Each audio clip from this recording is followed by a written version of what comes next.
So, Dr. Namita, we can start. You can give your brief introduction and then we can take up questions. तो नमस्ते। और मेरा नाम doctor Namita है। और मैं मुंबई में द होम नाम का एक प्राइवेट क्लिनिक है, जहाँ पे मैं पिछले 20 सालों से प्रैक्टिस कर रही हूँ।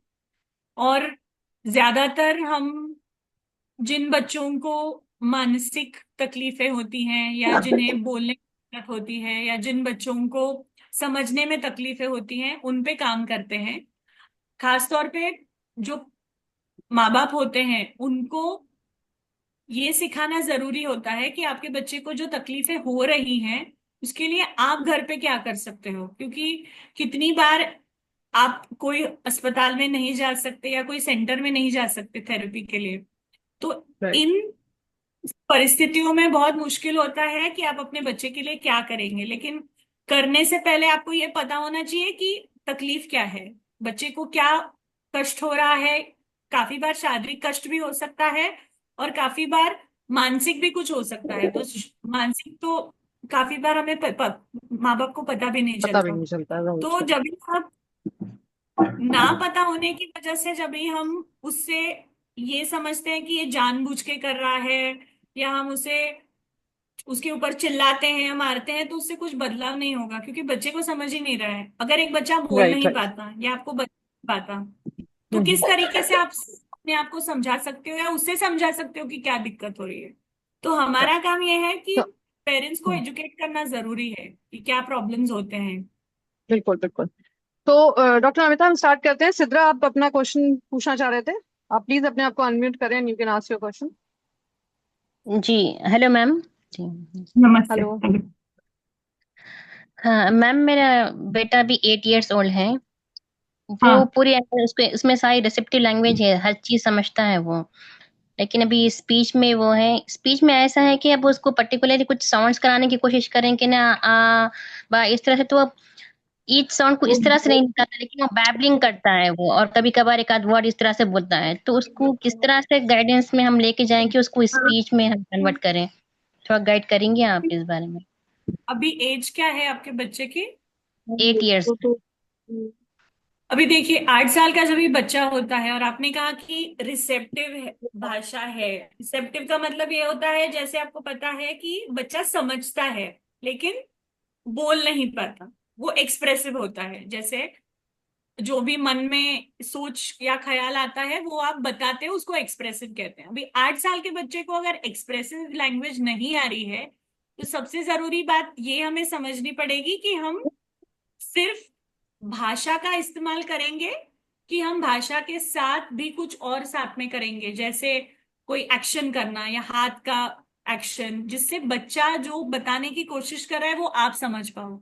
क्योंकि 8 साल की उम्र में अगर बोलने की क्षमता नहीं आ रही है, तो सबसे जरूरी ये देखना है कि बच्चा क्यों इसमें से नहीं कैसे बोल रहा है, क्योंकि ये उम्र थोड़ी हमने ज्यादा हो गई। वो पता है बीच में से काट के फिर ऐसा बनाया था जहां से फोटो एक मिनट, इंसर्ट मैं करते अनम्यूट थे करती हूँ। चिपकाए।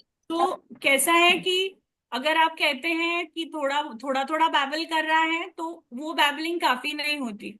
तो अगर आपको स्पीच थेरेपी अगर आप कर रहे हैं, तो आपके एक तो स्पीच थेरेपिस्ट से बात कर सकते हो, या फिर आप ये देख सकते हो कि किस तरीके से आप पिक्चर्स के जरिए या एक्शंस के जरिए उसके साथ कम्युनिकेट करने की कोशिश कीजिए, ताकि उसका इंटरेक्शन बढ़े कम्युनिकेशन में।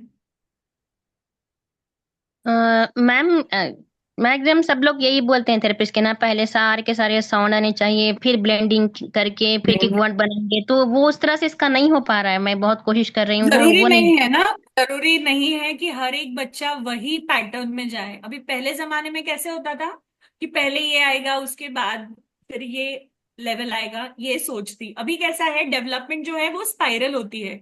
स्पाइरल मतलब कुछ कुछ चीजें आएंगी, कुछ कुछ चीजें आएंगी नहीं। अभी आपके बच्चे को समझो पानी चाहिए, वो पानी शब्द तो बोल नहीं सकता। तो वो कैसे बताएगा आपको कि मुझे पानी चाहिए, जब तक आप नहीं पूछोगे बेटा आपको पानी चाहिए, तो वो हाँ हाँ बोलेगा, या फिर सिर हिला के बताएगा कि उसे पानी चाहिए। तो कम्युनिकेशन जो है वो जरूरी नहीं हमेशा वर्बल हो। बच्चे का अगर वर्बल कम्युनिकेशन नहीं आ रहा है तो हम नहीं रुक सकते, क्योंकि उसे दूसरे लोगों के साथ बातचीत करना जरूरी है। इसके लिए हमें नॉन वर्बल कम्युनिकेशन को भी साथ में लाना पड़ेगा। नहीं तो आपके थेरेपिस्ट को, आपके रिश्तेदारों को कैसे समझेगा कि बच्चे को क्या चाहिए। माँ बाप हैं आप तो समझ पाओगे, क्योंकि आप बच्चे के साथ रह रहे हो। लेकिन जो लोग बच्चे के साथ नहीं रहते, वो किस तरीके से उसके साथ कम्युनिकेट कर पाएंगे। तो आपको ऑल्टरनेट, जिसे हम कहते हैं दूसरे तरीके का कम्युनिकेशन पैटर्न लाना पड़ेगा। जैसे आप पिक्चर्स दिखा सकते हो। समझो उस पिक्चर में बच्चा अपने दांतों को ब्रश कर रहा है, या उसको खाने के लिए कुछ चाहिए, हाथ धो रहा है, तो आपने वो पिक्चर दिखाया, तो उसे पता हम्म। है कि किस तरीके से आगे करना है। इसमें डॉक्टर अमिता जो हमारा एसीसी एप्स आती हैं, कम्युनिकेशन एप्स जो होती हैं, करेक्ट। वो यूजफुल होती हैं। सो आपके कैसे होता है ना कि हम सजेस्ट कर सकते हैं कम्युनिकेशन एप्स, लेकिन आपके स्पीच थेरेपिस्ट को आपको पूछना पड़ेगा कि किस तरीके का ऐप वो बच्चे के लिए सही है। क्योंकि मैं एज अ थेरेपिस्ट जनरल आपको बता सकती हूँ, स्पेसिफिक आपके बच्चे के थेरेपिस्ट बता पाएंगे कि वो बच्चे को किस तरीके से ऐप कौन सा बेनिफिट होगा। तो उनके यहाँ मैं पे मैडम अगर थेरेपिस्ट हैं तो आप उनसे बात कीजिए। क्योंकि फंक्शनल कम्युनिकेशन का मतलब ये होता है कि जो बच्चे के रोज के स्केड्यूल में इस्तेमाल हो। अगर आपका बच्चा स्कूल की पिकनिक में जाएगा, उसे कुछ खाने को चाहिए, वो कैसे मांगेगा? कुछ इशारा करना चाहिए या कुछ होना चाहिए। जैसे कोई पिक्चर का फोटो, कोई पिक्चर है उसके पास जिसमें खाने की चीज हो या पीने ग्लास हो जिसमें पानी भरा हो, उस तरीके से बच्चा बता पाएगा ना। हम्म। नहीं तो भूखा रह जाएगा, और तब से फिर गुस्सा आने लगेगा, प्यास लगेगी, फिर चिड़चिड़ापन होता है, और हम क्या कहते हैं, उसको बिहेवियर की तकलीफ है। तो जो बच्चा फंक्शनली कम्युनिकेट कर पाएगा, वो कभी होगा जब भी आपने उसे दिखाया है कि किस तरह कम्युनिकेट किया जाए, तब ये इश्यूज कम होते हैं। तो हम वर्ड्स और सेंटेंसेस के लिए वेट नहीं कर सकते, क्योंकि वो बड़ा हो गया है। तो हाँ दिक्कतें तो मतलब होंगी ही ना, हाँ जैसे। मतलब एक तरीके से अगर वो अपनी नीड्स बता पाएगा तो उसके बिहेवियरल इश्यूज भी कम होंगे। जी। अभी आप दूसरे देश में जाएंगे, वहां की भाषा आपको नहीं आएगी, तो आप क्या करोगे? वही तो दिक्कत है ना। इसका मतलब ये हम्म। नहीं कि आप चिड़चिड़े हो, आपको गुस्सा आता है, आप लोगों के साथ एडजस्ट नहीं कर पाते, वो भाषा आपको समझ ही नहीं रही है। तो वही इन बच्चों की दिक्कत हो रही है। वो जो कहने की कोशिश कर रहे हैं हमें नहीं समझ रहा है, और हम जो उनको बताने की कोशिश कर रहे हैं, भले वो उनको समझ में आए, लेकिन वो बता नहीं पा रहे हैं वो क्या समझ रहे हैं। तो बच्चे की जगह पे अगर हम देख के सोचेंगे, तो ये बच्चे को कम्युनिकेट करना जरूरी है, भले वो हम्म। वर्बल हो या नॉन वर्बल। मैम टेक्स्ट के अलावा और जैसे कि ये बैबलिंग करता है तो वैसा कुछ वर्ड्स को पिक करके हम उसमें चेंज कर सकते हैं, कुछ गाइडेंस देंगे आप जो वो बैबलिंग जी, करता है। वर्ड्स चेंज कर सकते हैं, लेकिन कैसा है ना कि काफी कम्युनिकेशन जो ऑल्टरनेटिव कम्युनिकेशन, जो दूसरे कम्युनिकेशन पैटर्न्स होते हैं, जैसे आपने पेक्स बोला, जो पिक्चर एक्सचेंज होता है, फिर आवाज करके एक ऐप है, तो उसमें स्पेसिफिक वर्ड्स या एक्शंस होते हैं जो रेडीमेड अवेलेबल होता है, तो ट्रेनिंग कर लेना हम्म। पड़ता है उसका। या फिर आप साइन लैंग्वेज यूज कर सकते हो। तो आपके बच्चे के मानसिक लेवल के हिसाब से, उसको जो अंडरस्टैंडिंग लेवल है उसके हिसाब से, आपके थेरेपिस्ट आपको अकॉर्डिंगली आप जो कम्युनिकेशन की जो टेक्निक है वो आपको वो बता पाएंगे। तो तो आपको सीधा उन्हें हमारा पूछना आयुर्वेद का पड़ेगा। भी ऐप है कम्युनिकेशन का, जिसमें सारे साइंस मैंने कई बार शेयर भी किया है ग्रुप में, आप वो भी डाउनलोड कर सकते हो। उसमें वो साउंड आती है तो बच्चे को स्पीच में एक तो समझ आता है, वो एक्सप्रेस कर पाता है अपने आप को, और वो स्पीच में भी हेल्प करता है। तो आप वो यूज कर सकते हैं। हम नेक्स्ट जी क्वेश्चन की मैम, तरफ मूव करते हैं। बहुत सारे क्वेश्चंस आ मैम रहे हैं और मेरे एक पास। हाँ क्वेश्चन, बताइए। और एक क्वेश्चन जो था मैंने लास्ट टाइम आपको बताया था ना मैम, दिव्या मैम के हाँ हाँ हाँ। इसको है ना थोड़ा सा नेक है ना मैम, ये थोड़ा सा कभी ऐसा टर्न करके ऐसा करके देखता है। तो लास्ट जो हेमा कपूर का था उसमें मुझे पता चला कि इसको इंट्रोसेप्शन मतलब जॉइंट सेंस की वो नहीं है अवेयरनेस। तो उसके बारे में कुछ गाइडेंस करेंगे आपके, उसको कैसा करें, ठीक कैसा करें, और लो मजल टोन को कैसे ठीक करें। देखिए, लो मसल टोन के लिए स्पेसिफिकली एक्सरसाइजेज होते हैं, और अगर आप नेक के बारे में बात कर रहे हो, तो नेक अवेयरनेस के लिए नेक एक्सरसाइजेज, नेक एक्टिविटीज, जो एक तो आपकी जो नेक है स्ट्रेट रखे, सामने देख के एक्सरसाइजेस होती हैं, क्योंकि नेक की एक्सरसाइजेस सिर्फ आंखों के साथ या बिना आंखों के भी की जाती हैं, जैसे विजन इंक्लूडेड और विजन को बंद करके। सो बच्चों के आंख बंद करके नेक एक्सरसाइजेस की जाती हैं ताकि उनका बॉडी अवेयरनेस बढ़े। फिर जैसे ऊपर देखना, नीचे देखना, साइड पे देखना, और वो मूवमेंट्स जिस तरीके से आप करते हैं वो थोड़े ग्रेडेड होने चाहिए। मतलब बहुत फास्ट या बहुत स्लो नहीं हो सकते, क्योंकि नेक मूवमेंट्स की वजह से बच्चों के अटेंशन लेवल पे भी इम्पैक्ट होता है। फिर ऊपर देखना और नीचे देखना, मतलब नीचे देख के एक्टिविटीज करना, जिसे हम डाउनवर्ड गेज कहते हैं। नीचे देख के एक्टिविटीज करना काफी सारे बच्चों में नहीं होता है, तो वो अवेयरनेस पहले बढ़ाना होगा। उसके बाद नेक मूवमेंट्स इंप्रूव किए जा सकते हैं। स्टैटिक बैलेंस और डायनेमिक बैलेंस जिसे हम कहते हैं, मतलब स्टैटिक मतलब एक जगह पे खड़े रह के, और डायनेमिक मतलब मूवमेंट करते हुए। जैसे हम एनिमल वॉक्स बताते हैं, जानवर जिस तरीके से चलते हैं वो फिजिकल एक्टिविटीज में हम इस्तेमाल करते हैं बच्चों के लिए, ताकि काफी बार गर्दन ऊपर लेनी पड़े और हाथ और पैर अब जमीन पे वजन रख के, जब भी शरीर का वजन बच्चा लेता है तभी उसका अटेंशन लेवल बढ़ता है। तो ये फिजिकल एक्टिविटीज नेक मूवमेंट्स के साथ आप कंबाइन कर सकते हो, जॉइंट अवेयरनेस बढ़ाने के लिए। मैम ये है ना, अपनी जो लोअर लिप है ना, उसको मतलब अपने दांतों से अक्सर क्या है ऐसा होल्ड करके रखता है वो। उस जगह पे मैं उसको प्रेशर भी देती हूँ, मसाज भी करती हूँ, फिर भी क्या है वो नहीं जा पा रहे हैं, तो उसको कैसे कम करें? ये आपको देखना पड़ेगा कि क्यों हो रहा है। जैसे आप बता रहे थे कि हेमा ने जो बताया था कि आपको जो बाहर से दिखता है, आपको ये दिख रहा है कि बच्चा उसे प्रेस कर रहा है, पर वो क्यों कर रहा है। तो हमें जानना है कि उसे कुछ चीज से दिक्कत हो रही है, कोई चीज की वजह से उसे तकलीफ हो रही है, या जैसे आजू बाजू लोग रहेंगे तो उसमें कुछ प्रॉब्लम हो रहा है, तो कोई सिद्धा, इसके लिए लास्ट टाइम भी एनवायरमेंट। शायद सेशन में बताया गया था कि आप लोग एक डायरी मेंटेन करो कि अगर ये बिहेवियर हो रहा है जी वो किस चीज से पहले हो रहा है या किस वजह से हो रहा है। जब आप एक सिस्टमेटिक डायरी मेंटेन करेंगे, यही खाने का भी अगर कोई एलर्जी कुछ हो रहा है तो आपको एक डायरी कुछ दिन मेंटेन करनी पड़ेगी, तो आपको खुद समझ में आ जाएगा कि ये बिहेवियर है तो क्यों हो रहा है। ठीक है। क्योंकि जैसे उन्होंने बताया था कि बिहेवियर के पहले और बिहेवियर हम्म। के बाद क्या हो रहा है हम्म। वो भी देखना है। और राइट कैसा राइट। है कि एक होने से हम नहीं बोल सकते कि वो बिहेवियर है, हम्म। उसे थोड़े वक्त तक होना पड़ेगा। तो आपको हम्म। देखना पड़ेगा कि कितनी बार ये हो रहा है और कब हो रहा है। राइट। मैम ये जो इसकी ऑडिटरी वो अच्छा ही मैम, ये हर चीज भी सुन लेता है, जैसे वॉशिंग मशीन की आवाज हो, ग्राइंडर की, सारी चीजें नॉर्मल ही है, लेकिन फिर भी क्या है, चीजें है ना थ्रो करते हुए या फिर जब भी टैप ओपन करता है तो मुझे ऐसा लगता है कि ना ये सीकिंग के उसलिए करता है कि ना, ऑडिटरी सीकिंग के लिए। तो मैंने एसएसपी भी लिया था कि 3 मंथ्स का कोर्स, वो भी किया था। तो फिर अब इस चीज को कैसा ओवरकम है, मतलब कि ना वो कुछ ऑडिटरी सीकिंग के लिए कोशिश कर रहा है, मुझे ऐसा लगता है कि ना कि वो गौर से है ना अपना कान उधर लेके जाता है। तो तो आप ऑडिटरी सीकिंग, वो बता रहा है कि उसे चाहिए तो आपको वो देना पड़ेगा उसे। जैसे एक आवाज उसको अच्छी लगती है जो पहचान लेता है, अभी दो आवाजें साथ में रखिए और पूछिए कि कौन कौन सी आवाजें आ रही हैं, और वो आवाजों के पिक्चर्स हाय रख सकते हो। जैसे मैम। मिक्सर का आवाज है और फिर प्लेन का आवाज है, तो ये तीन पिक्चर्स रखे हैं, उसमें से उसको बताना है आप उसने कौन सी आवाजें सुनी। उसको ऑडिटरी डिफरेंशिएशन कहते हैं, फर्क बताना। तो थोड़ा कॉम्प्लेक्स लेवल हो जाएगा तो उसे समझ में आएगा कि ये थोड़ा मुश्किल है मेरे लिए। तो जब भी सीकिंग बिहेवियर होता है बच्चे का, वो सेंसरी इंफॉर्मेशन उसे देना जरूरी है तभी।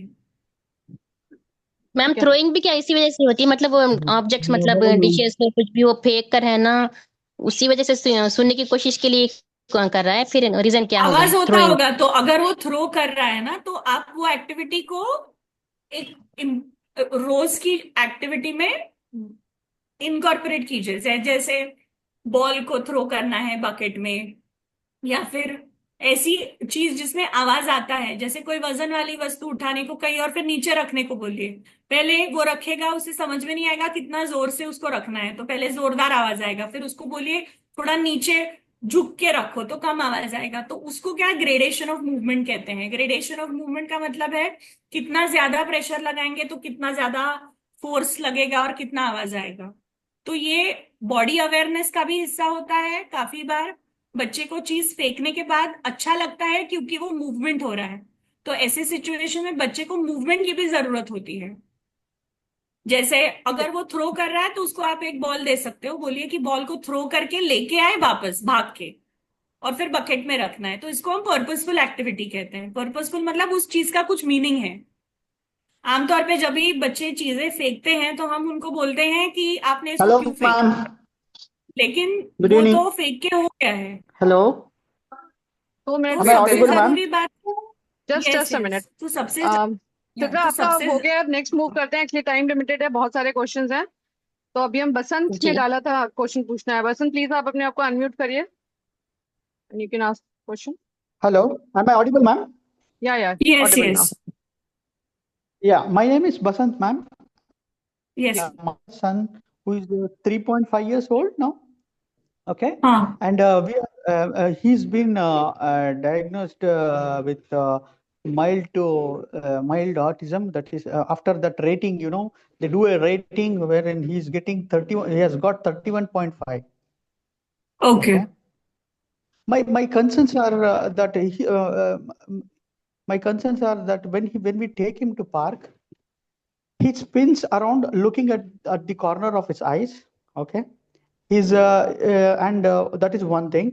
And then he's able to make out. I mean, his speech is not yet developed yet.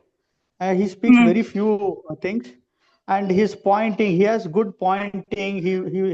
He speaks like water and things like. For elephant, he tells his fa like that. And then for something if he wants, he points to object and tell mine, mine, mine like that. Uh, there are many positive things in him, that is having very good this one memory. If I place some 10 cards in front of him, flashcards, and I flip it, and if I tell him to pick things, he picks exactly. Yes, yes, yes. I'm giving. And he is very obsessed to object. Mahi, wait. And he's very obsessed to objects like elephant, animals, and things like that, man. You want to show him the video? Show you the video of how his behavior is, ma'am? और Basant ji, Divya it is ji, not possible on the call. You can share me. Rupali, please share my number. Basant ji can share the video on my number. या He's आप WhatsApp very पे much please share obsessed your with the animals, video, ma'am. so I can share with Dr. Namita and take her advice. अभी आपका, if you have any general question, then you can ask. Yes, ma'am. And the other thing is, he's very obsessed with animals, ma'am. And he plays something like his own agenda of communication. Like he doesn't need anyone to play beside him. Only when we join him, he allows us to play. And his socializing is very well. He plays with his friends and all those things. There is no problem. For me, is this minor things like spinning around, looking at the eyes, and his speech. He's not developed perfectly the fluency in speaking. Can you please advise me what best, or any online, because we are living abroad and we have very minimum resources from here, ma'am, wherein we can avail only once in a week of speech therapy. So so the is there thing a is, yeah, which country are you living in, if I may ask? Yes, ma'am, we live in Malta. It's very close to Italy, Okay, okay. So see, Europe. the most important thing here is that when it comes to social interaction, as you mentioned, he does not allow adults to play with him. So No, if nothing. if that is the case, then it is very different that this child is playing with children. He's playing with Because the if he, children, ma'am. No problem. so that is He's where playing with the other I children. am, yeah. So why am I concerned is, why is he not interacting with adults? Because if he's He playing with makes a very children, good eye contact, ma'am. He makes a very good eye contact with whomever we say, like if I tell with my neighbor, wish him a hi or bye, he manages to look at their eyes. so Even when I take him to pediatrician or so what I'm trying to say is that we need to, as a parent, you need to work more on functional communication. I also mentioned earlier, the reason is that this is guided or directed communication. When he's told, he's doing the same. However, he's not yes, using language and communication to interact on his own. So it could be need based. For example, if he wants food, he's going to ask for food. But otherwise, if he's playing in an Yes. environment and somebody intervenes or tries to join, that person is not allowed because there is too much of a structure according to his learning play environments. So you need to first, as you mentioned, begin with the parallel play situation, participate in his environment of his animals, Yes. and then gradually enable him to interact with you. But the thing is that he is able to ask us like banana, water, and all. But Yes, sir, but the ये fact ये is that किसी it का is not Yes, only asking, it has to be a communication which is a two-way communication. okay, So when we're ma'am. talking of language and communication, it should not be only related to purely need-based. It has to move ahead.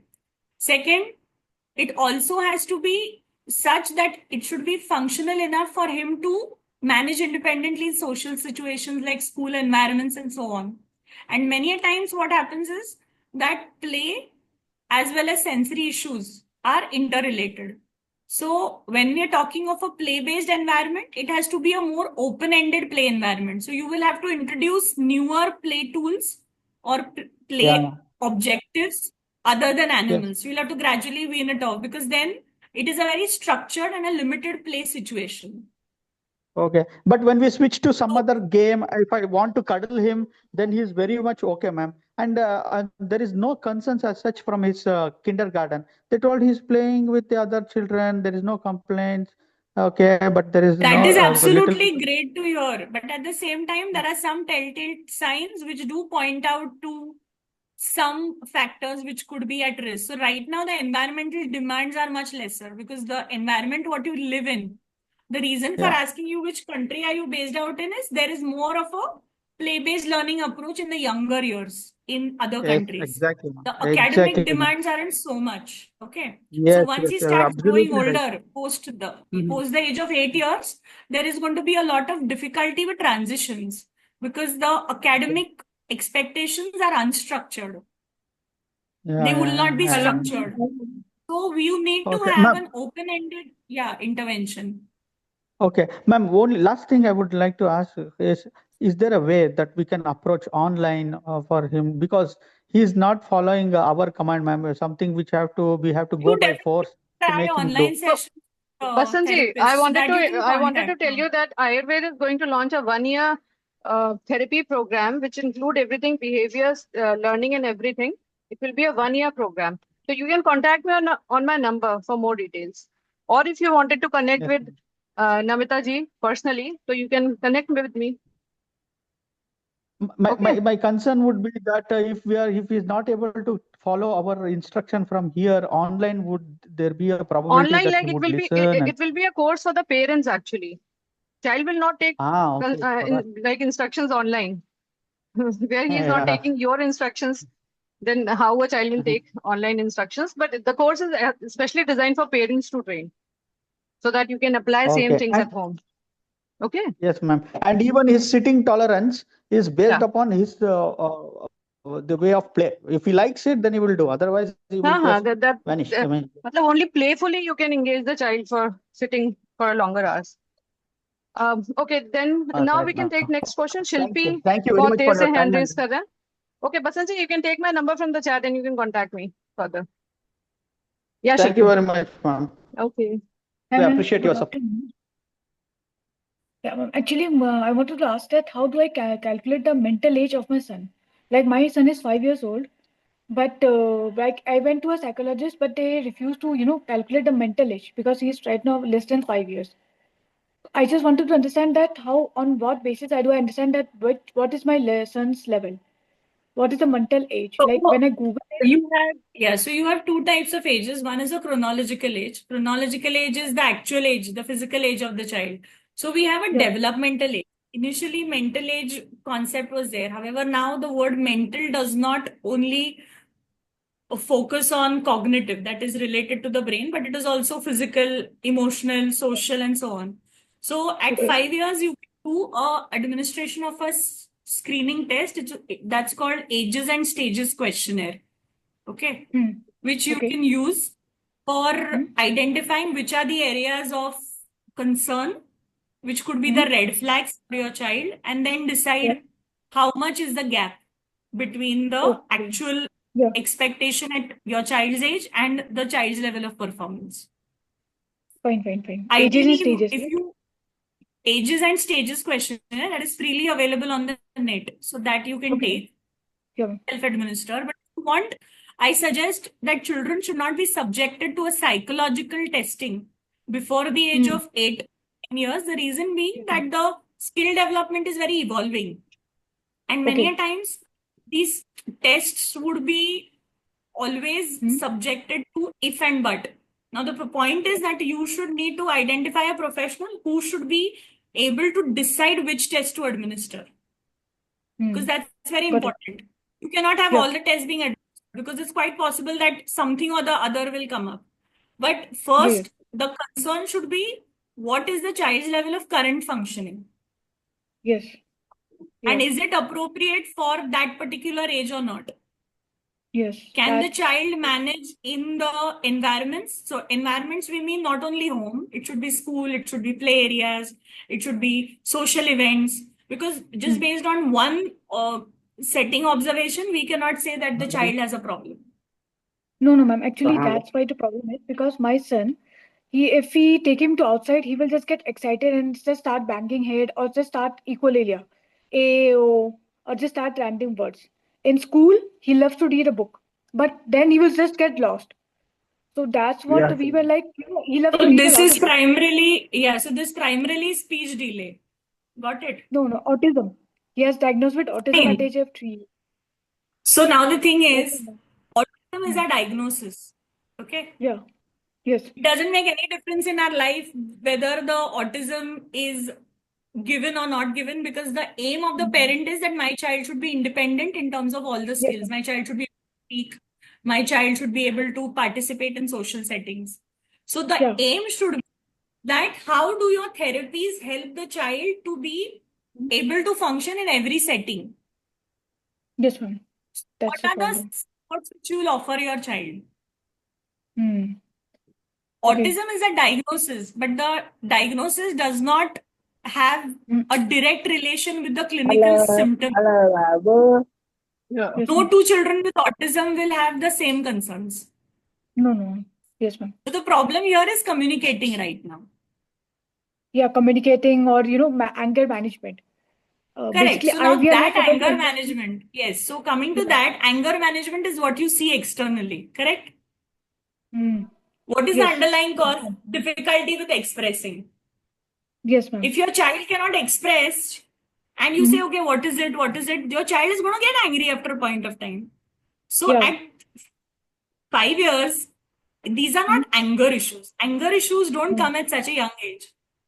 No. Got it, ma'am. They come as a difficulty with not being able to communicate. So that is why I tell parents, identify what is the problem, underlying problem, not what you see externally. Got Because it. when a child has fever, Hmm. you simply do not treat the fever, because the No. fever is a sign of something else happening in the body. Got it. Yes, ma'am. So treating the fever is not important because it will come again. Yes, ma'am. Treating Okay. the underlying cause is important. So the same applies even for children with developmental concerns. You need to identify what is the underlying the challenge which the child is presenting, for which you have to work so that the child can Hmm. independently express Hmm. himself or herself. Okay, fine. Yes, ma'am. So And you one more need is to that speak to your speech therapist accordingly of how to enable communication in different settings. yeah. And ma'am, one more issue that he was lacking very much in learning. Like he has alphabet recognition, but no number recognition. While like we are trying with flashcards, with the tactile everything, sandpaper, but he's I not am having not that. worried. I'll tell you Okay. why. Because your child should be first.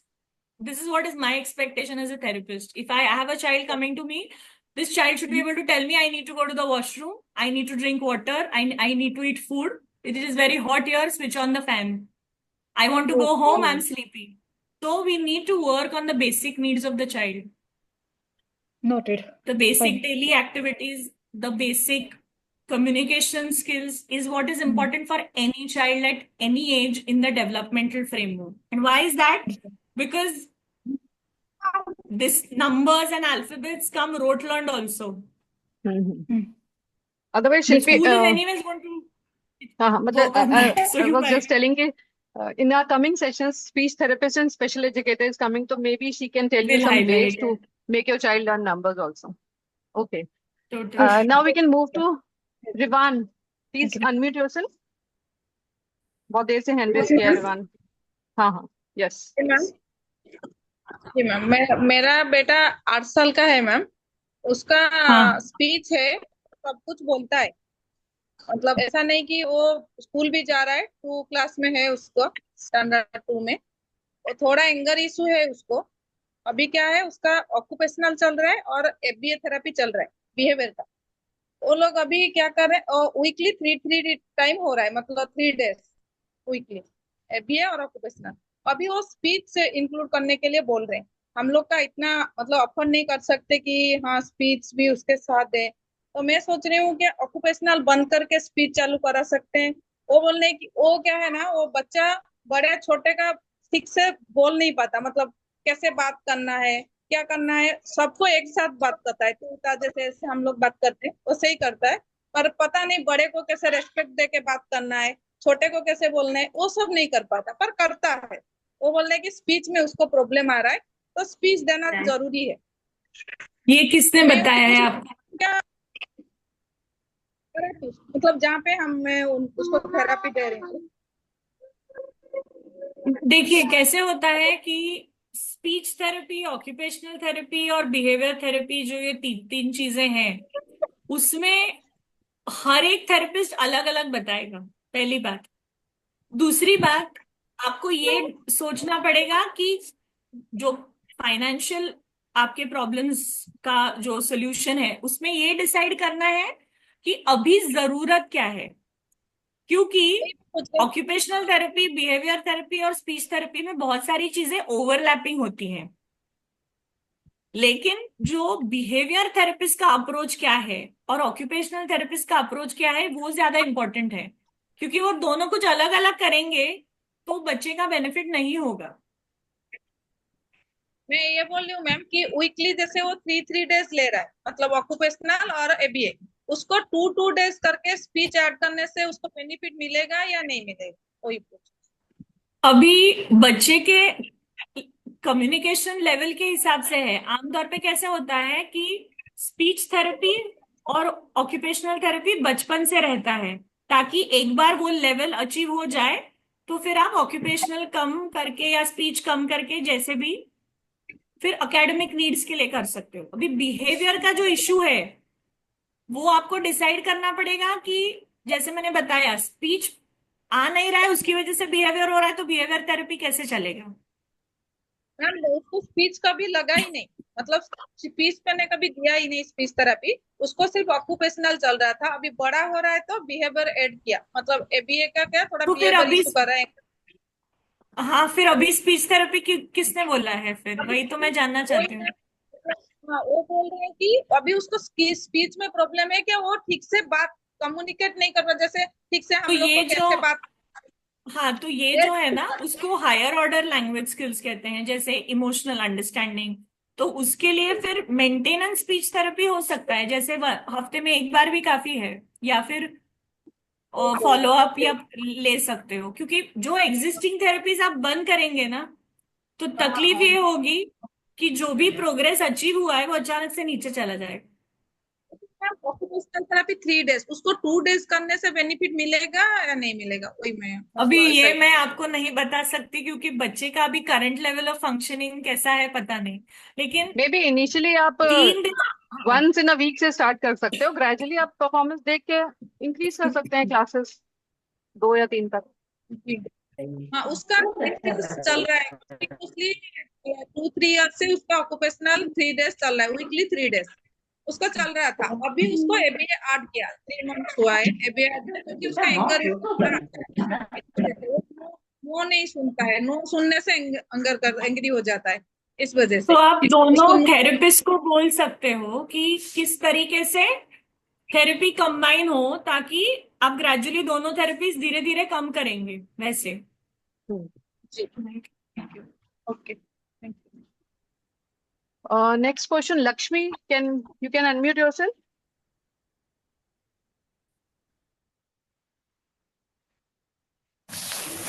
Yes, yes, ma'am. Yeah, hello Lakshmi. Hello. Lakshmi 2 minute wait कर लीजिए, राजेश जी भी बहुत देर से hand raise किए हुए हैं, please just wait for 2 minute. हाँ राजेश जी, आप बोलिए Uh, पहले। हेलो uh, हाँ जी बोलिए। बोलिए बोलिए। at नमस्ते my and half year old. Lakshmi please wait for 2 minutes, Rajesh ji का क्वेश्चन ले लेते हैं, उनका पहले से हैंड रेस था, उन्होंने मैसेज भी कर रखा था। जी नमस्ते बताइए राजेश मैम। जी। हाँ गुड आफ्टरनून, बताइए। जी मेरी एक लड़की है, हाँ वो 6 ईयर 5 मंथ की है सर। हाँ। तो सर वो सारा कुछ समझती है पर स्पीच लैंग्वेज जो है उसका नहीं है, बस मम्मी पापा कहती है। अच्छा। और जो भी बोलो करती सारा कुछ है, फॉलो करती है, लेकिन अगर उससे वो अपने आप मम्मी पापा कहेगी, पर मैं कहूँ कि अगर मम्मी पापा बेटा बोलो तब नहीं बोलेगी। जी, तो काफी बार कैसा होता है कि हम जब भी बताते हैं तो बच्चे बोल नहीं पाते। उसका मतलब ये नहीं कि वो समझ नहीं रहे हैं, क्योंकि ऐसी सिचुएशन में अगर आप उसको कहेंगे कि बोलो बोलो तो वो ज्यादा दिक्कत बढ़ जाती है। उससे अच्छा जो आप बच्चे के साथ जो बात कर रहे हैं, जिस तरीके का आप स्टिमुलेशन दे रहे हैं बच्चे को, वो आपको कंटिन्यू करना है। लेकिन उसका जो कम्युनिकेशन बढ़ाने का तरीका है उस पे आपको ज्यादा ध्यान देना पड़ेगा। जैसे नई चीजें जब भी आप उसको सिखाते हैं तो उस पे प्रैक्टिस करके ही फिर आगे जाइएगा। अगर आप उसको हर रोज की चीजें सिखा रहे हैं या कोई नई चीज सिखा रहे हैं, उसका रोज का कुछ काम होगा जैसे बाल बनाना या फिर उसके कपड़े पहनना, तो पहनाना, तो ये खुद से कोशिश करना जरूरी है। और जब भी आप उसको ये चीजों खुद से करने के लिए जब भी आप प्रोत्साहन दे रहे हो उसको, तभी आप शब्द का इस्तेमाल कर सकते हो। जैसे फ्रॉक पहनो, जो भी आपके शब्द होंगे, जो सेंटेंसेस होंगे, वो छोटे छोटे रखिए ताकि बच्चे को समझ में आए कि क्या हो रहा है। क्यों तो सुन रही है, जब भी सुनने के बाद उसे बोलना होगा तो वो रिपीट तब करेगी जब जब भी उसने काफी बार सुना है। और सुनने के बाद उसको पता है कि ड्रेस पहनना होता है या सॉक्स पहनने होते हैं, तो सॉक्स पहनो, तो इतना तो कॉम्प्लेक्स वर्ड हर बार नहीं आएगा, लेकिन शुरुआत का जो भी साउंड भी आए तो भी काफी है। तो हम क्या सोचते हैं कि बच्चे को सुनाई तो दे रहा है, वो समझ रही है, लेकिन बोल नहीं पा रही है। तो जी जितना जी समझ रही है उसके आगे भी तो हमको बढ़ना है ना। जी तो स्टिमुलेशन देना जरूरी है बच्चे को, वो बहुत जरूरी है, क्योंकि काफी बार देख के और सुन के जब भी साथ में होता है, आप उसको राइट। दिखा रहे हो कैसे करना है और उसके साथ वो सुन भी रही है, तो वो चीजें कर पाएगी। तो अगली बार अगर आपने बोला चलो बेटा हमें बाहर जाना है, फ्रॉक पहनो, तो उसको पता है कि फ्रॉक लेके आना है और उसको पहनना है। तो बच्चे सर, को हाइपर आत्मनिर्भर बनाना। हाँ, तो हाइपर जितना ज्यादा एक्टिविटी बहुत है उसका। हाइपर एक्टिविटी इसलिए है क्योंकि देखिए काफी एक्सप्रेस। बार बहुत सारी चीजों की जड़ ये होती है कि बच्चा बता नहीं हाँ पाता। Right right. और हम क्या करते हैं, मेरा बच्चा हाइपर एक्टिव है, मेरा बच्चा गुस्सा बहुत होता है, हम बात करते हैं फिर भी हम गुस्सा करते हैं, आप समझिए, तो बच्चा बेचारा तो बोल भी नहीं पाता। जी जी तो राइट। दिक्कत ये है कि हम सिर्फ वही चीजों पे ध्यान देते हैं जो हमें दिखती हैं। तो आमतौर पे माँ बाप को उन चीजों पे ध्यान देना चाहिए जो दिखती नहीं है।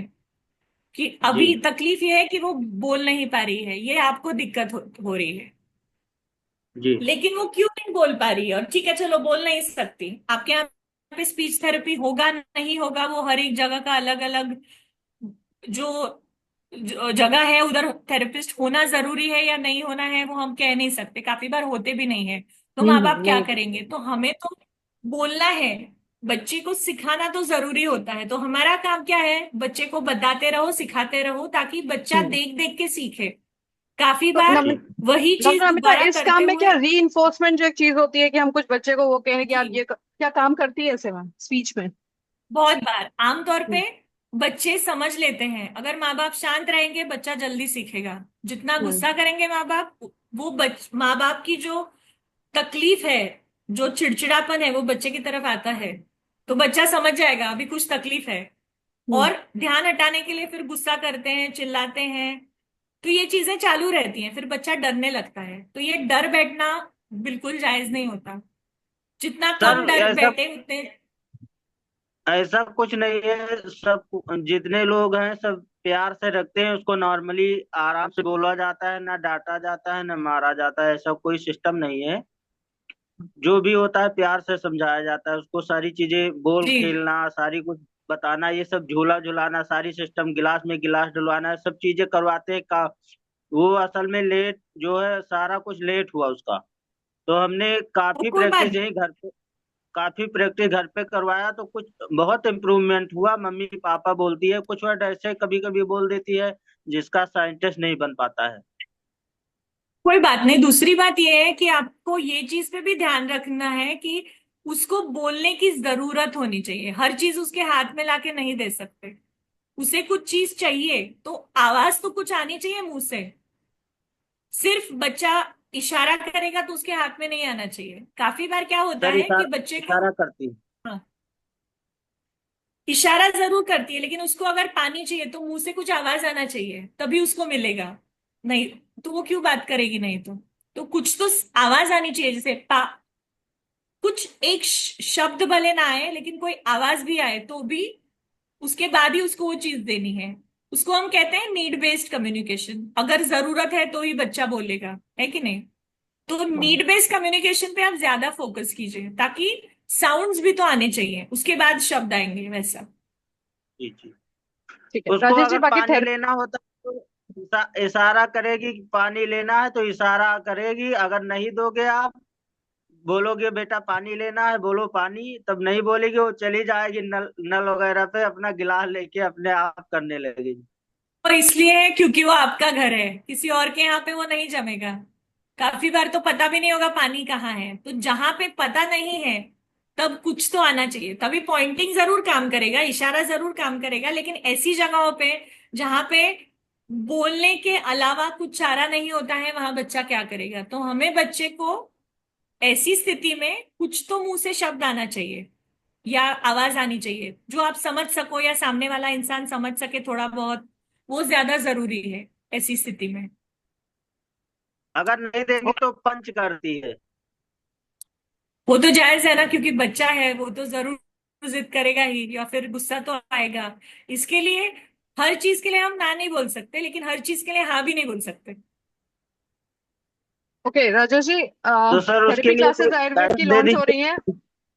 आप प्लीज नंबर चैट पे दिया है, उस पर कांटेक्ट करिएगा तो मैं आपको डिटेल दे दूंगी, जो आप घर से ही करा सकते हैं। नेक्स्ट क्वेश्चन टेकअप करते हैं। अब लक्ष्मी, आप बता सकते हैं अपना question. Lakshmi, you can unmute yourself and ask. Okay बस। Thanks, Divya. Good evening, ma'am. The problem here is like whenever I see my kid is like she sees any cream or Vaseline or Vicks, whatever she open it, she take and she rub in the hand. So when I asked this to my therapist, they just said they don't see any problem with her sensory. But the problem here is I teach her this is Vicks. It should not rub on the face. It will be hurt you. All those things. But again, she's every time she sees something like any cream structure or lotion structure or whatever that type of things, she takes in the hand and she rubs it. Why she do that? Does your child eat food with her own hands? Yeah, like solid, yes, she eat fully, but like semi-solid, like rice, Yeah. liquid, no, So that, I mean, yes, so correct. So most of the times these issues are oral sensory, but they're not purely oral sensory. They're also okay. related to texture, that is tactile. So what happens is most of the children in the younger ages, as you mentioned, your child is 3.5 years, right? So at Yeah. this age, first reaction is to take an object in the hand, feel it, and Okay. then put it in the mouth. Okay. Now, what is happening is, with Vaseline and all, she doesn't understand the texture yet because it is a solid in a bottle. Okay, she scoops it and she puts it on her face or lips. Why is she Yeah. going to put it on the lips? Because that's how she's going to understand the texture. So when she puts it on her, so you can do it with anything. You can put a lotion, you can take Vaseline, Vicks, anything. Now, the point is, all these are laden with chemicals. So that is going to affect her body. Yeah. And the solution is not removing them. The solution is that your child is not able to appreciate textures in everyday food. So if she cannot eat like rasam rice, Yeah, right. because rasam is liquid and rice is solid or Yeah. semi-solid. So Yes. understanding two textures is very important. So the first thing is you have to work on her eating with her own hands. Most children Okay. with tactile issues who like to put things on their face or who put things in the mouth are the ones who don't eat with their own hands. Because they don't know what texture feels like. ये मैं And जो we जुड़वा don't look देते at हैं the थोड़ा root speech problem. Delay है इनमें और अभी तो So, काफी बात So कर the रही है root लेकिन problem is not eating with their own hands. And the tactile system is a very complex system because it is both sensitive Asghar ji, as well please as wait. stimulatory. ये question के बाद I'll give you a chance. So Yes. the tactile system is both sensitive as well as stimulatory at the same time. So some children will be sensitive to any new food. And why we encourage self-feeding is because they know exactly how they will be eating the food. For example, if you take something like a sabzi which has a gravy along with like a veg Manchurian, a dish, there is gravy Yes. as well as there is a ball with it. Yeah, So yeah. a child with sensory needs will not eat this kind of a food. This child will eat foods like bhindi, potato, which are dry and only one texture. Okay. Yeah. So when you combine two textures, the child gets very confused because the sensory system is only confused. So you will have to Okay. first start with eating one texture food item, then move to two texture food items. Eating, Okay. and then as in holding in the hand, and then you go on to things like eating a faluda. Faluda is the end limit because it has multiple textures in it. There is Yeah, milk, yeah. there is kesar, there is the sabja seeds, there is ice cream, there are nuts. So these children are not exposed to so many textures. So this reduces the sensation which she's getting. I think Lakshmi, आपके यहाँ And से some there is noise coming. I think. yeah, Yeah. Tell me. sorry. So Lakshmi, So this is not And related to speech, huh? The thing here is like some sensory issues. I know that she's having some sensory issues. My question was, is that related to her speech delay also, because she's able to pronounce a word, but sometimes she is not able to do that. So, for example, if I So say that apple, can be one an day she said apple, articulation but issue.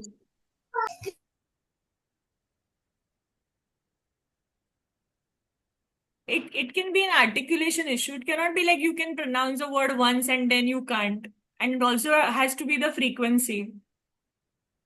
so it's not nothing to do with the oral, because why this question I raised is like, is there something with her oral problem, with a jaw or any problem with her physical problems that I should work on?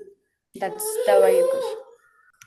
See, I do not say that. You'll have to ask the speech therapist what exactly is the concern, because online I can't give you a picture. Got it, ma'am. Next question, Yamini. The time is running actually. 10 minutes left. We will try to take all the questions, so please make it quick. Yamini, please unmute yourself. Hello, Yamini, can you hear me? Otherwise, we can take Vibhuti. Hi, I'm Yeah, here. Yamini Hi. is unmuted. Yeah. Hi. Yes. Hi. Hi. I just asked that I am based out of New York, so we have the best of therapies here.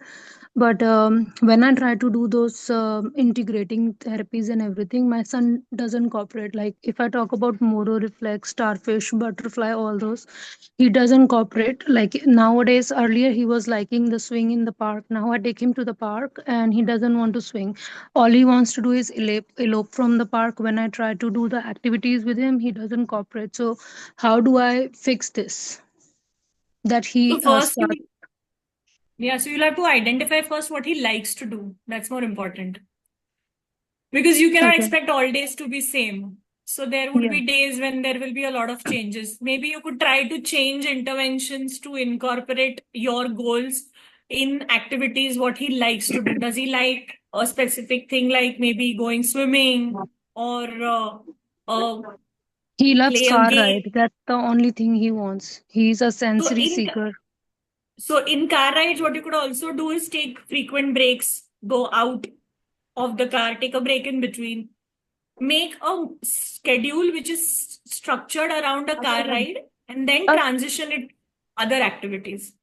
So when Okay. he's going on a car ride, you could have a physical activity session, so interspersed with a car ride, come back.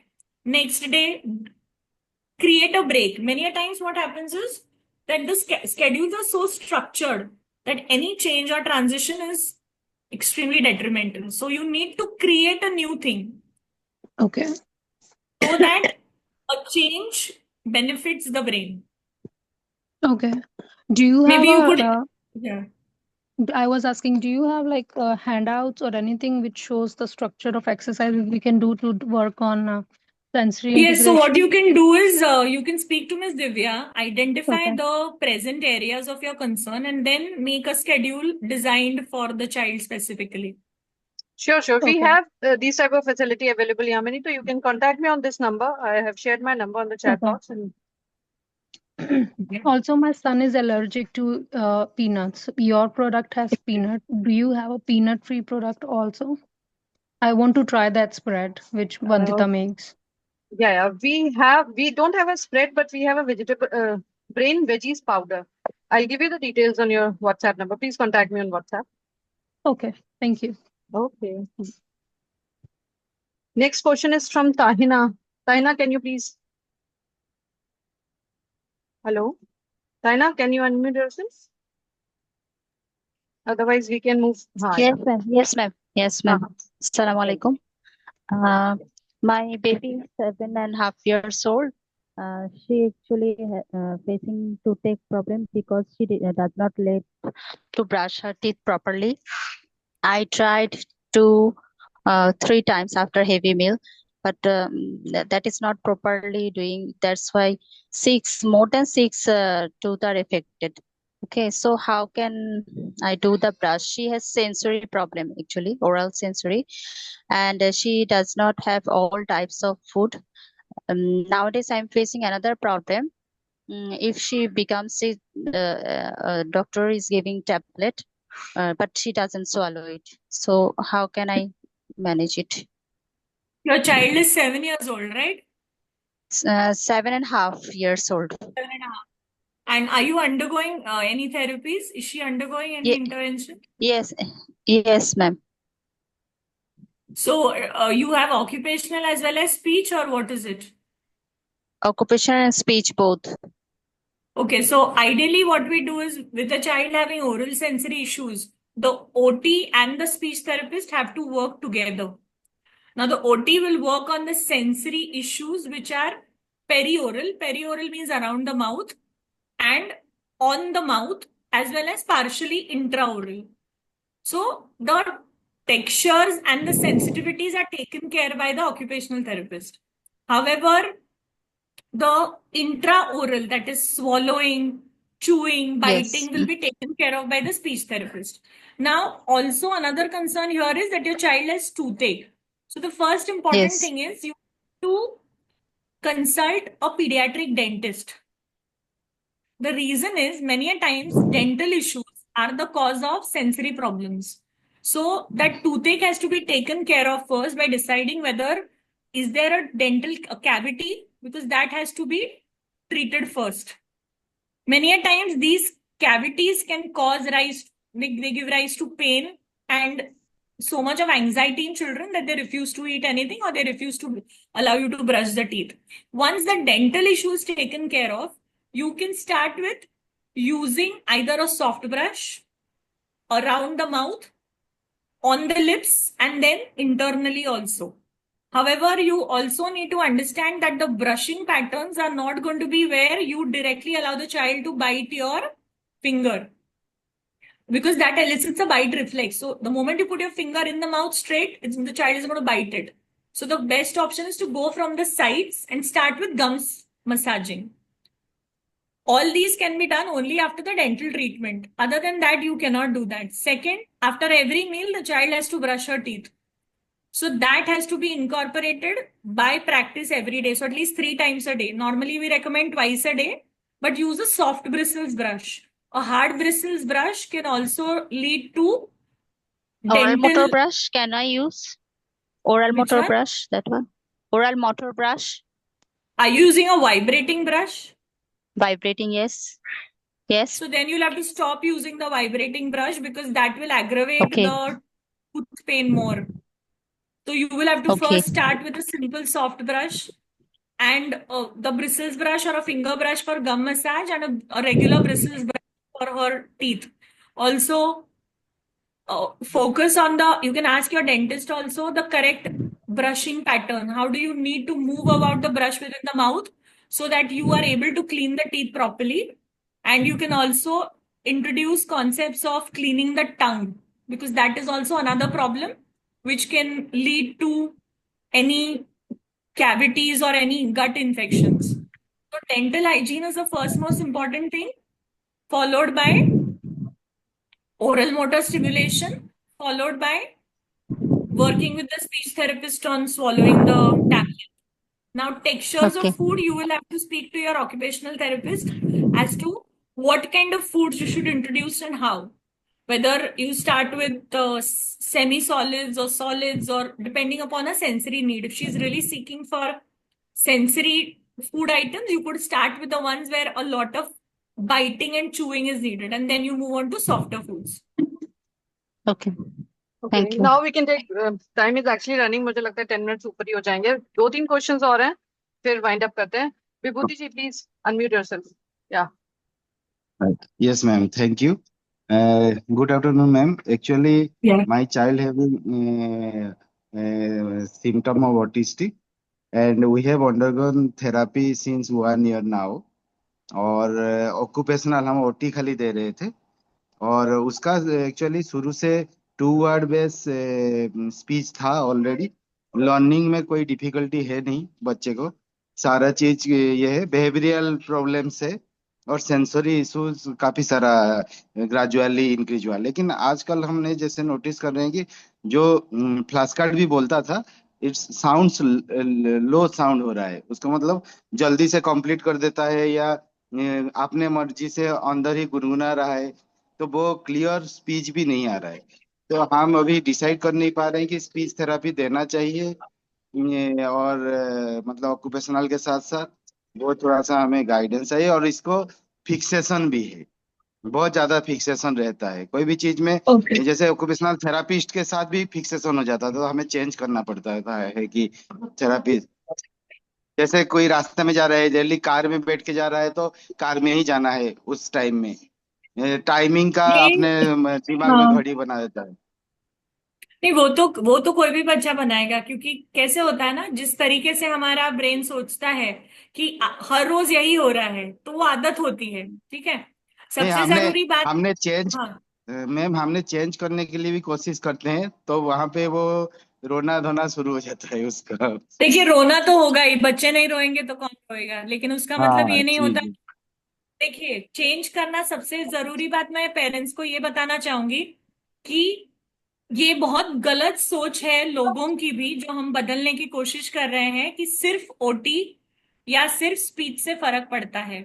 अगर एक बच्चे को occupational therapy और speech therapy दोनों चाहिए तो दोनों चीजें साथ में चालू करनी है.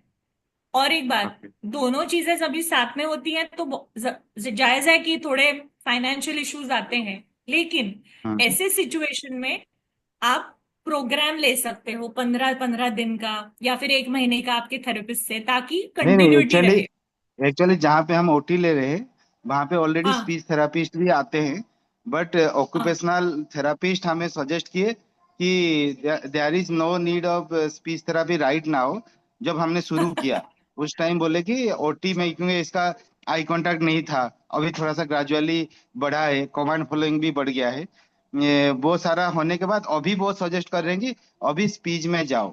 मतलब वो अराउंड 7 to 8 मंथ हमने पूछते रहे कि स्पीच करें क्या, क्योंकि 2 वर्ड से आगे नहीं बढ़ रहा है ये. although everything is देखिए following one way. हाँ समझ रही हूँ मैं। ये होता है काफी बार। कैसा है ना कि ऑक्यूपेशनल थेरेपी और स्पीच थेरेपी ये दो अलग अलग कोर्सेज हैं। दोनों की जी काफी जी। चीजें होती हैं जो एक साथ हो सकती हैं, लेकिन हम्म, अगर 4 साल तक बच्चे को स्टिमुलेशन नहीं रहा है तो ऐसा तो नहीं है ना कि आप घर पे ओटी का अलग करवाओगे या स्पीच का अलग करवाएंगे। दोनों चीजें इंटर रिलेटेड होती हैं। तो अभी जो जी करना है कि ओटी और स्पीच दोनों करना है, इसके लिए आपको फर्क नहीं दिखता है, क्योंकि ओके। ओटी सेशन नहीं, में हमने सब स्पीच स्पीच। हाँ, स्पीच तो अभी शुरू नहीं किया है, हम प्लान कर रहे थे कि स्पीच कर लेंगे, सोच रहे थे। स्पीच थेरेपी तो करना ही होगा आपको, क्योंकि सिर्फ ओटी या सिर्फ स्पीच से फर्क नहीं पड़ेगा। मैं आपको यहाँ बैठ के बता सकती हूँ, काफी बार होता है ऐसा। तो पेरेंट्स क्या हम्म सोचते हैं, चलो एक थेरेपी कर लेंगे, लेकिन बच्चे का दिमाग तो एक ही रहता है। वो ओटी अलग हम्म फिर स्पीच अलग, ऐसे तो नहीं होगा। इसके लिए अगर हम्म, आपको दोनों थेरेपीज अगर आप कर सकते हैं तो बहुत अच्छी बात है। लेकिन अगर जी आपको कोई दिक्कत आ रही है, जैसे फाइनेंशियल इश्यूज होंगे, तो दोनों चीजें साइमल्टेनियसली चालू रखना जरूरी है। क्योंकि हाँ आप सोचेंगे बाद में आ जाएगा, ऐसा नहीं होता है। हाँ।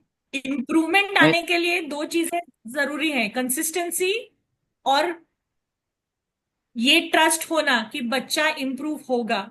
अगर आप ही हाँ बिलीव नहीं राइट। करोगे तो कैसे इम्प्रूवमेंट आएगा। No, no, बिल्कुल। we have that, but we are following according to occupational, na. That's why we I are agree, confused but about. 4 years. See, I'll be frank with you, sir. I'm myself an OT, but I do not suggest parents not to start with a therapy at the child is now 4 years. At 4 years, he हाँ should be speaking 4 word sentences. Okay? हाँ हाँ। तो speech therapy तो जरूरी है ही OT के साथ। और इवन if इसको मतलब अंडरस्टैंडिंग भी नहीं आ पा रहा है कि यस नो, और सेल्फ लॉस्ट होता है। ओटी तो 1 साल हो गया है, बहुत सारा क्यों नहीं रिकवर हो रहा है। वो अभी देखिए, तकलीफ ये हुई है कि सिर्फ ओटी हो रहा है, तो जितना भी हम्म, इंप्रूवमेंट दिखा वो हाँ स्टैग्नेंट हो गया, प्लेटू फेज पे आ गया, क्योंकि उतना स्टिमुलेशन नहीं मिल रहा है कम्युनिकेट करने के लिए। तो स्टिमुलेशन दोनों जगह से आना चाहिए, तभी आपको हम्म, इम्प्रूवमेंट दिखेगा। ऐसा नहीं कि 1 साल में इम्प्रूवमेंट नहीं हुआ है, लेकिन वो बहुत कम हुआ है, राइट। निग्लिजिबल। तो अगर आप सोचेंगे कि हम अभी ओटी बंद करेंगे और स्पीच चालू करेंगे, तो ये मत कीजिए। ओटी चालू जी जी। रखिए, उसके साथ स्पीच इंट्रोड्यूस कीजिए, तो आपको चेंज दिखेगा कम से कम 3 से 4 महीने में। Okay. Okay. Thank you ma'am, Deepika, thank please अपने आप को यू। अनम्यूट करिए, आपका बहुत दिनों से देर से मैसेज है। देन रुचि को और एक क्वेश्चन है, फिर हम वाइंड अप कर सकते हैं। Deepika, please unmute yourself if you have question. अलगा अलगा गाड़ी लेना बोल। अदरवाइज रुचि, आप please you can ask your question. Hand raise किया है आपने रुचि? अभी तो कोई भी नहीं। हाँ रुचि में से। हाँ रुचि,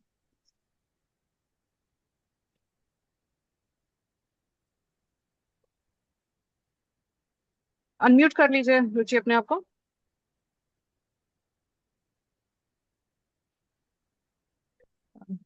3 डॉट्स होंगे, बटन होगा, आप अनम्यूट कर लो अपने आप को। हाँ, किया हमने। या बताइए। हाँ। फिर म्यूट हो गए नहीं, आप। वापस में।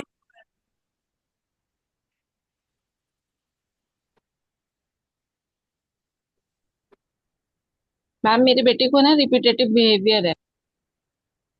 हेलो। हाँ। बिल्कुल, हाँ बोलिए। बताइए। आप वो अनम्यूट कीजिए मैम।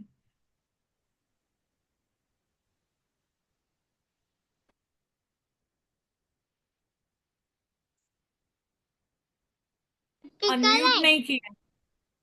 मेरी आवाज आ रही है? हाँ जी मैम। रुचि। हाँ हाँ बोलिए। हाँ जी मैम, मेरे बेटे को रिपीटेटिव बिहेवियर है, जिसकी वजह से हाँ। जैसे उससे कोई भी क्वेश्चन पुटअप करते हैं तो वो क्वेश्चंस दोबारा नॉर्मल वही क्वेश्चंस बोलेगा। उसके बाद अगर उसे आंसर आता होगा तो आंसर देगा, नहीं आता है तो फिर चीखने मतलब मना कर देगा कि बात ही नहीं करनी। तो इस तरीके से सो करता है वो। वो भी क्वेश्चंस वो है, हाँ। वो याद हो गए हैं। जैसे थेरेपीज में जो कराए, व्हाट इज योर नेम, अगर तो उसने तो अपना नाम बता देगा। अगर हम उससे पूछेंगे हिंदी में आपका क्या नाम है, तो फिर वो मेरा नाम लेगा। मतलब वो चीज मतलब याद कर लेते कि जिसने जो बोला है सिर्फ उतना ही रहता है उसे, उसके बाद नहीं रहता उसे कि कितने क्या साल का बोलना है है। बच्चा आपका?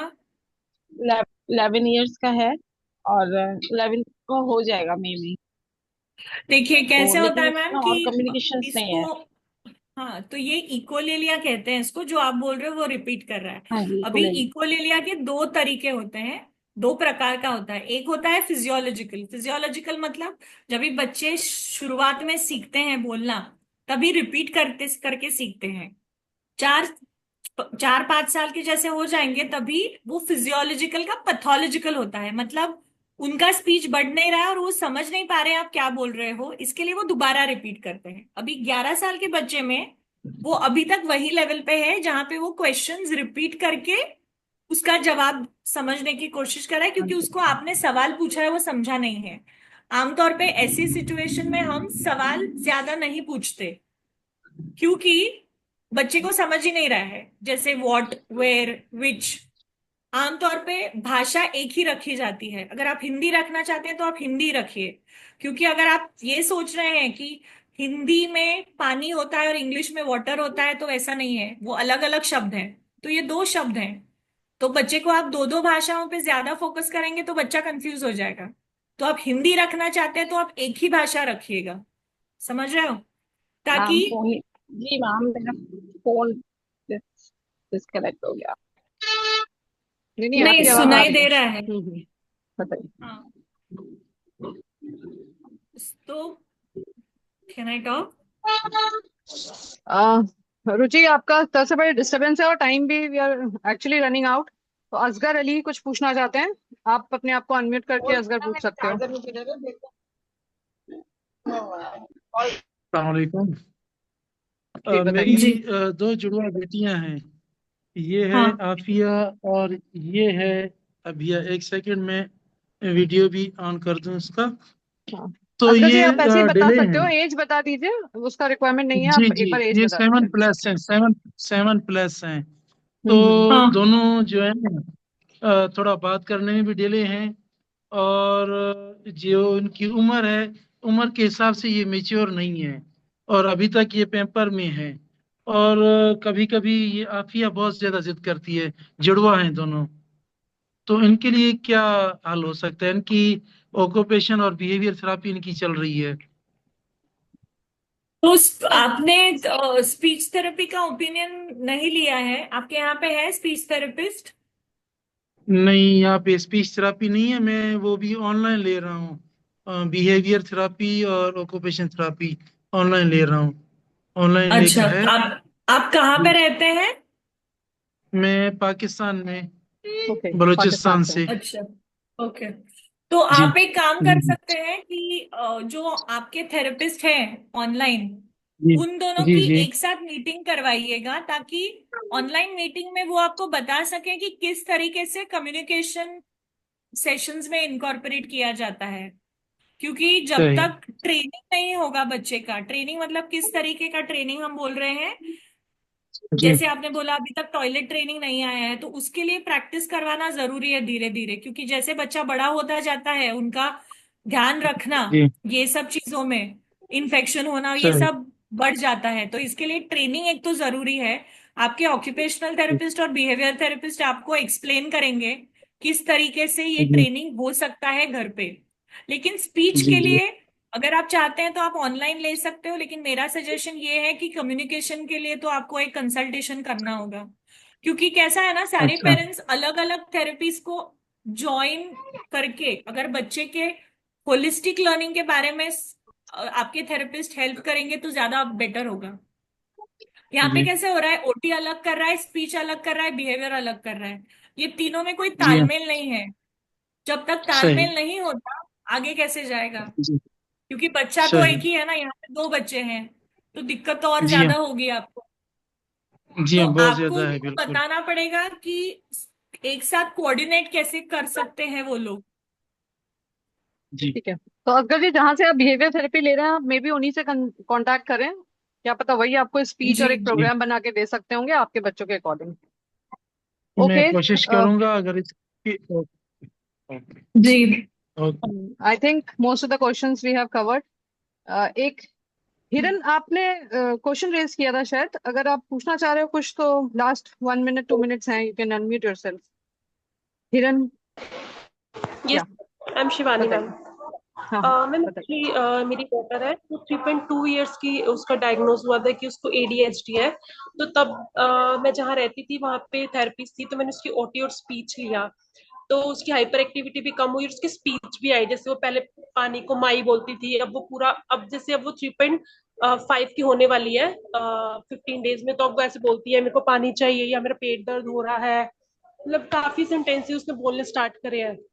बट जैसे एक नॉर्मल बच्चा 3.5 ईयर का पूरी बातें करता है, वो चीज उसमें नहीं अभी तक आई है। बिहेवियर इशू है मैम, जैसे कि वो बहुत ज्यादा जिद करती है किसी चीज को, मतलब बोलती है कि मुझे चाहिए तो चाहिए ही चाहिए।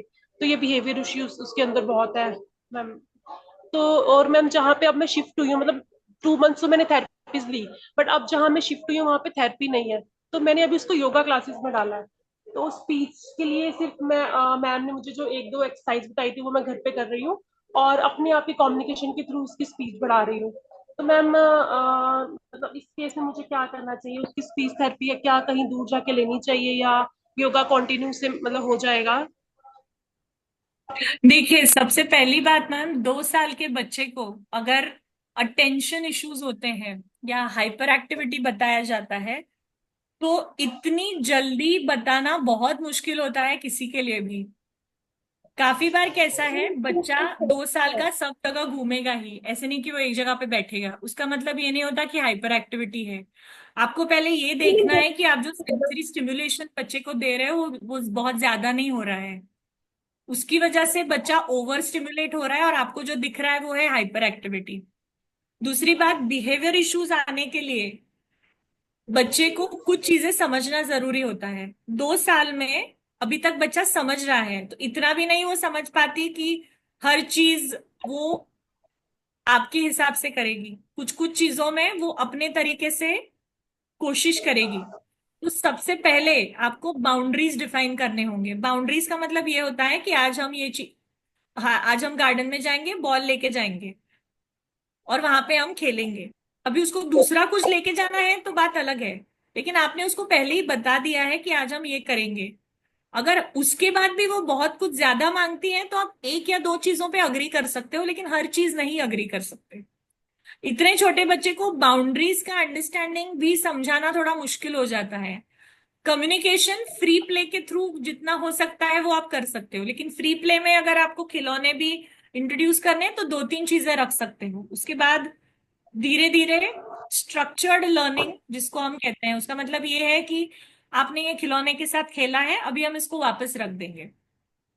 तो उसको कॉज और इफेक्ट समझना चाहिए। मैं कोई चीज फेंकूं तो उसको ये समझ में आना चाहिए कि उसको वो चीज को वापस लेके रखना है। आप जिस तरीके से बच्चे के साथ बात करते हैं, जैसे दे दो, 2 साल का बच्चा या 3 साल का बच्चा 2 या 3 शब्दों के वाक्य में बोल सकता है। जरूरी नहीं है कि हर बच्चा वो बोले, लेकिन आप अगर बहुत ज्यादा बड़ा सेंटेंस बोलोगे, बेटा इधर आओ और मुझे वो बॉटल दे दो, तो वो बच्चा नहीं समझेगा। बॉटल दे दो, सिंपल वर्ड्स होने चाहिए। स्पीच में पहले इक्वली आता है, जैसे आप जो बोलोगे वो बच्चा रिपीट करेगा, फिर बाद में बाकी की चीजें आएंगी, जैसे नाउन्स आएंगे, वर्ब्स आएंगे, फिर प्रोनाउंस आते हैं। तो एग्जाम्पल ये ऐसे कि बॉल, फिर बॉल दे दो, फिर मुझे बॉल दे दो। तो ये चीजें धीरे धीरे डेवलप होंगी। तो अभी चाहिए तो आप ऑनलाइन कंसल्टेशन कर सकते हैं स्पीच थेरेपी के लिए, वो ज्यादा बेटर होगा, ताकि आपको समझ में आए कि आपके बच्चे का स्पीच और लैंग्वेज एज क्या है। ठीक है हिरन, ठीक है। अभी हाँ, मुझे लगता है और सारे क्वेश्चंस हमने कवर कर लिए। कुछ रह गया हिरन आपका? कुछ और पूछना चाह रहे हैं? और मैम वो 3.5 इयर्स की है मैम, 2 की बोल रहे थे ना, तो वो कोई हो गया बात नहीं, तो 3.5। 3.5 ईयर्स के लिए जितना हो सके उसका लैंग्वेज एज पहले आइडेंटिफाई कीजिएगा, यस मैम। ताकि लैंग्वेज है आपको मैम, उसकी नहीं थी मैम, अब आ गई है। जैसे थेरेपी हमने कराई है वगैरह, बट अब यहाँ पे थेरेपी है नहीं है OT की। जैसे तो इसके थेरेपी भी लिए मैं, ही आप, हाँ आप ऑनलाइन कंसल्टेशन कर सकते हो और फॉलो अप पे रह सकते हो, देखने के लिए कि आपको रेगुलर इंटरवल्स पे क्या क्या करना है। ठीक है हिरन, आयुर्वेद भी 1 ईयर का एक थेरेपी प्रोग्राम लॉन्च कर रहा है जिसमें कि हम स्पीच, बिहेवियर, लर्निंग सब चीजों पे फोकस करेंगे। It is a plan program for parent and child. तो आपको सिखा के आप अपने बच्चे को घर पे और अच्छे से गाइड कर सकते हो। ये जुलाई में स्टार्ट हो रहा है, 1 जुलाई से। इसकी और अधिक जानकारी के लिए मैंने नंबर अपना चैट बॉक्स में डाला है, अगर किसी को भी इसका इन्फॉर्मेशन चाहिए हो तो प्लीज कॉन्टैक्ट करो। Sure. Okay. Thank you. Okay, it was a wonderful session, Dr. Namita. Thank you for all your thank you so time. Much Divya ma'am. Thank you Okay, सब पेरेंट्स के लिए thank you ज्वाइन everyone. करने के लिए। Thank you. Thank you. Bye bye. Bye.